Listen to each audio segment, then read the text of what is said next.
கொஞ்சம் பேசலாம்.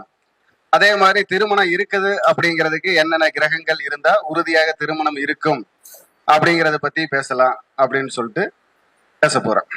அதாவது பொதுவா ஒரு ஜாதகத்தில் சந்திர பகவான், புதன் பகவான், சனி பகவான் இந்த 3 பகவான்களும் வலுத்திருந்தா அந்த ஜாதகத்துக்கு உறுதியாக திருமணம் இருக்கிறது. அதுக்கு என்ன காரணம் அப்படின்னு பாத்தீங்கன்னா, சந்திர பகவான் தான் சுகஸ்தானத்தை கொடுக்கக்கூடியவர், புதன் பகவான் தான் அதற்கு உண்டான வழிவகைக்கு வழிவகுத்து கொடுக்கக்கூடியவர், சனி பகவான் தான் கர்மம் ஜீவனம் வாழ்க்கைன்னு சொல்லி அதை சரிவர தீர்மானிக்கக்கூடியவர். அப்போ ஒரு ஜாதகத்துல சந்திர பகவான், புதன் பகவான், சனி பகவான் வலுத்திருந்தா அந்த ஜாதகருக்கு திருமணம் உறுதியாக இருக்கிறது அப்படின்னு சொல்லலாம். சரி, அப்போ இப்ப பொதுவா ஒரு ஜாதகத்துக்கு என்ன முக்கியமா வேணும்? நம்ம சொல்லுங்க, ஒரு ஜாதகத்துக்கு என்ன முக்கியமா வேணும்? ஒரு ஜாதகம் பார்க்கணும் அப்படின்னா என்ன முக்கியமா வேணும்? அடுத்து அடுத்து அதெல்லாம் வேணும்னா டைம் வேணும். அதனாலதான் காலம் பொன் போன்றது அப்படின்னு சொல்றோம். ஏன்னா காலம் பொன் போன்றது. நேரம் இல்லாம யாருக்கு நேரத்தை பார்க்க முடியாது, காலத்தை தீர்மானிக்க முடியாது. அப்ப அந்த நேரத்தை வச்சே பதில் சொல்லிடலாம். அதத்தான் இன்னைக்கு பல வகையில பல பிரசன்னமா எல்லாரும் சொல்றாங்க. அப்ப நேரம் எப்படி செயல்படும் அப்படின்னா, நேரம் காலத்துக்கு தகுந்தது போல செயல்படுமா, இல்ல காலம் நேரத்திற்கு தகுந்தது போல செயல்படுமா அப்படிங்கிறதுக்கு பாத்தீங்கன்னா, நேரம் தான் காலத்தை தீர்மானிக்கிறது, காலம் நேரத்தை தீர்மானிப்பதல்ல.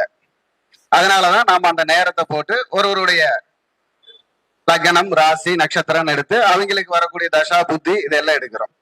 இப்ப என்னன்னு பாத்தீங்கன்னா, ஒரு சின்ன நேத்து நடந்த ஒரு சம்பவம். எனது நண்பர் ஒருத்தர் எனக்கு ஒரு ஜாதகம் அனுப்பிச்சுட்டு கேட்டிருந்த. அப்படி அவர் ஒரு ஜோதிடர். அப்ப அந்த ஜாதகரை அதை அனுப்பிச்சதுமே நான் கேட்டேன், அவர் ஃபாரின்ல இருக்காருன்னு கேட்டேன். ஆமாங்க ஐயா, ஃபாரின்ல இருக்காரு அப்படின்னாரு. சரி, அப்ப நான் வேற ஜாதகம் பார்த்துட்டு இருக்கிற ஒரே இதா இருந்தேன். அப்ப அந்த ஜாதகத்தை நான் பார்க்கல, அவர் அனுப்பிச்ச நேரத்தை பார்த்தேன். 1:31 அனுப்பிச்சிருந்தாரு.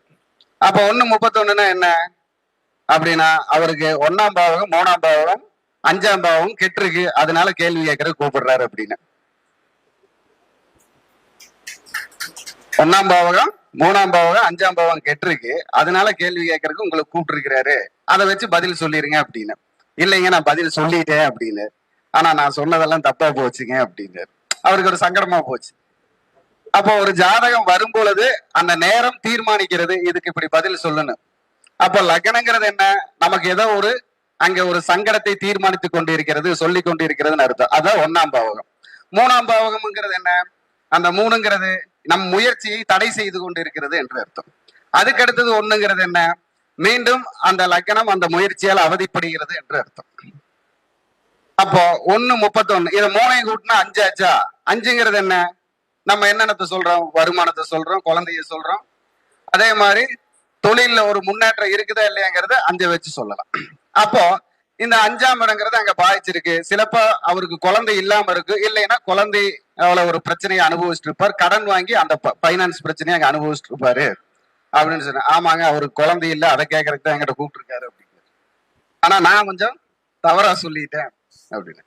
சரி, பரவாயில்ல, மீண்டும் இனிமேல் வர்றப்ப கொஞ்சம் கவனமா இருங்க, ஒன்னும் பிரச்சனை இல்லை, தப்பா சொன்னதான் நம்ம சரியான ஒரு ஆளாக முடியும் இல்லையா?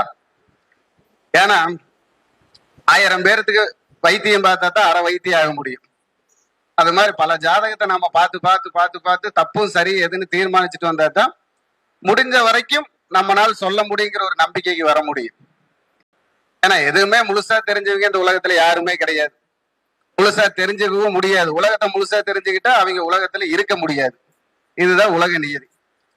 அப்ப தன் செயலுக்காக தன் செயலை செய்ய முடியுமா, தன் செயல்ல வெற்றி பெறுவனா, தன் செயலால் நான் தற்காத்து கொள்ளுவனா அப்படின்னு சொல்றதுதான் நம்ம கையேடுங்க தலையெழுத்துன்னு சொல்லக்கூடிய ஜாதகம். அத சாதகமா பயன்படுத்துறது எப்படி, அது பாதகமானு தெரிஞ்சுக்கிறது எப்படி,